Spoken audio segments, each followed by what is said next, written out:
దర్శించుమయ్యా. మన రక్షకుడైన యేసుక్రీస్తు పరిశుద్ధ నామములో మీ అందరికీ శుభములు తెలియచేయుచున్నాను.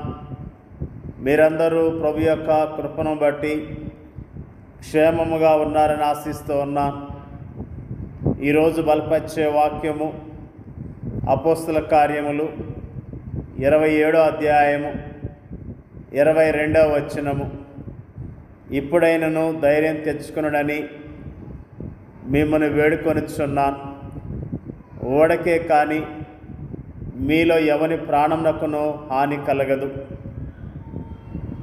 అపోస్తలుడైన పౌలు రోము ప్రయాణం చేస్తున్న ఓడ గొప్ప తుఫాన్లో చిక్కుకొని రక్షింపబడతామన్న ఆశ అతని సహప్రయాణికులకు ఏమాత్రము లేని సమయములో అతడు వారితో ధైర్యం తెచ్చుకొనుడని పలికాడు. పౌలు ప్రయాణం చేస్తున్నప్పుడు అక్కడ వారికి సలహాలు ఇచ్చాడు. వారేమీ పట్టించుకోలేదు. అప్పుడు పౌలు, అయ్యలారా, ఈ ప్రయాణం వలన సరుకులను ఓడకును మాత్రమే కాక మన ప్రాణములు కూడా హానియు బహు నష్టమును కలిగినట్లు నాకు తోచుతుందని చెప్పి వారిని హెచ్చరించెను. అయినను శతాధిపతి పౌలు చెప్పినది నమ్మక, నావికుడును ఓడ యజమానుని చెప్పినదే నమ్మెను.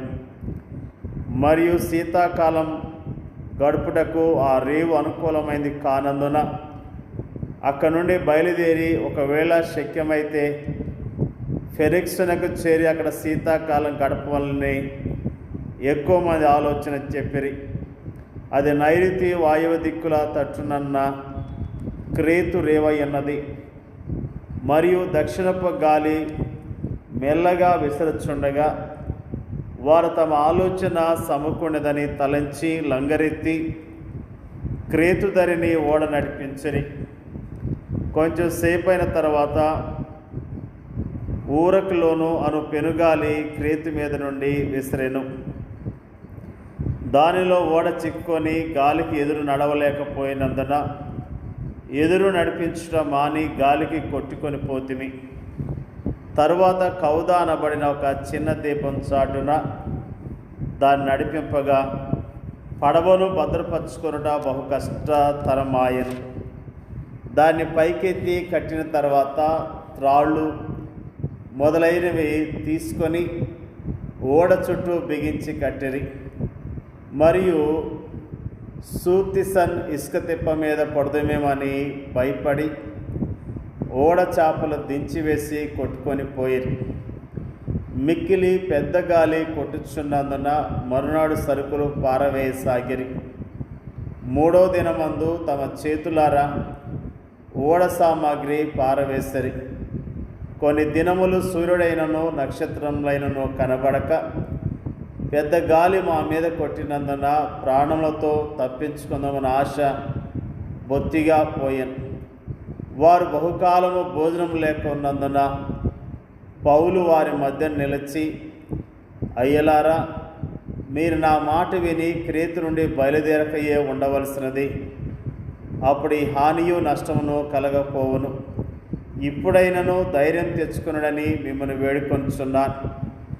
ఓడకే కానీ మీలో ఎవని ప్రాణమునకు హాని కలగదు. ఆ సమయములో అతని మాటలను బట్టి అతడు వారికి ఒక పరిహాసం చేవానిగా కనిపించి ఉంటాడు.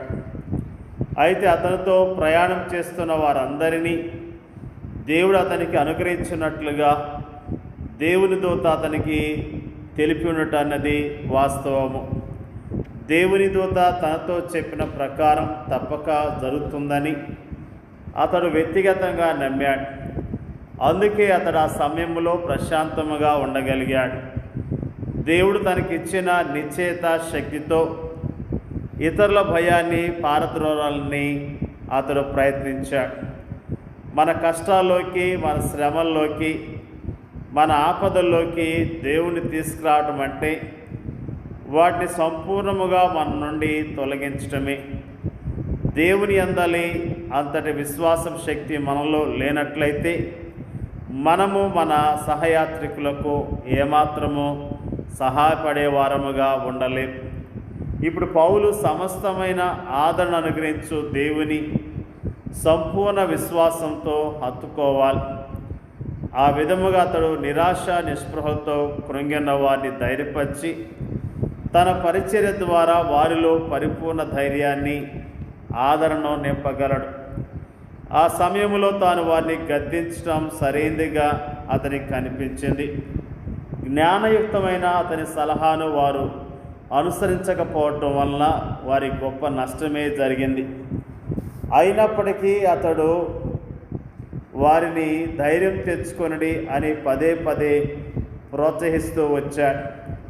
వారి ప్రయాణము ప్రయాసకరమైన అయినప్పటికీ దేవుని మాటను బట్టి వారు తప్పక తమ గమ్యస్థానాన్ని సురక్షితంగా చేరతారు.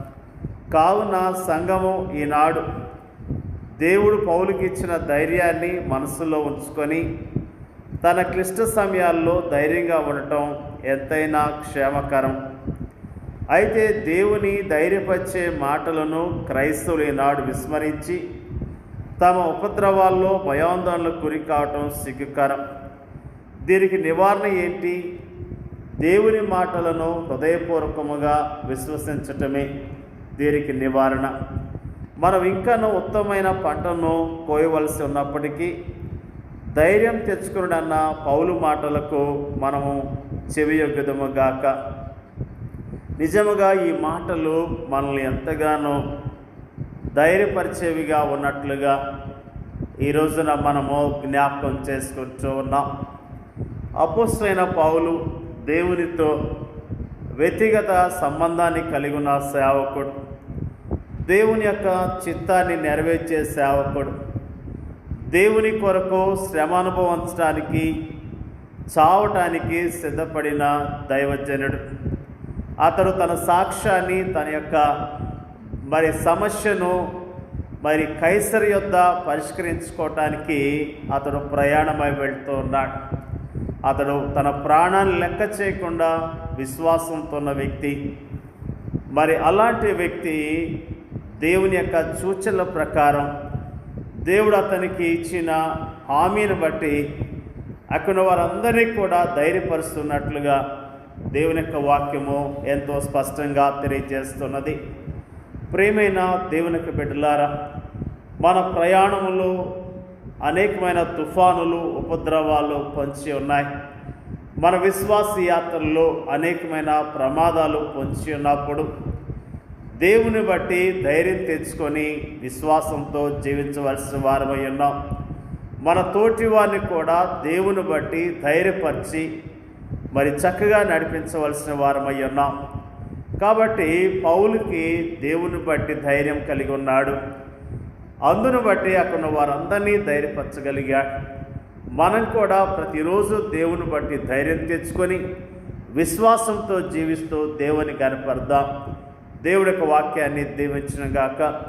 పరిశుద్ధుడైన మా తండ్రి, నీకు వందనాలు, స్తోత్రాలు తెలియజేస్తూ ఉన్నా. ఈరోజు నా ప్రభువా, మన దాసుడు అపోస్తలుడైన పౌలు ఆ ఓడలో ప్రయాణం చేస్తూ ఉన్నప్పుడు ఆ ఉపద్రవములో తన తోటి వారందరినీ ధైర్యపరిచి బలపరిచిన విషయాన్ని మాకు జ్ఞాపకం చేసిన విధానం బట్టి నీకు వందనాలు తెలియజేస్తూ ఉన్నాం. నీ యొద్ద ప్రభువా మేము నిన్ను బట్టి ధైర్యం తెచ్చుకొని నీ కొరకు యోగ్యముగా జీవించడానికి మీరే సహాయం చేయండి అయ్యా. స్తోత్రాలు. నీతో వ్యక్తిగత సంబంధం కలిగి నీ నామములో ధైర్యం తెచ్చుకొని విశ్వాసంతో జీవించడం మాకు నేర్పించమని ప్రార్థన చేయించున్నా.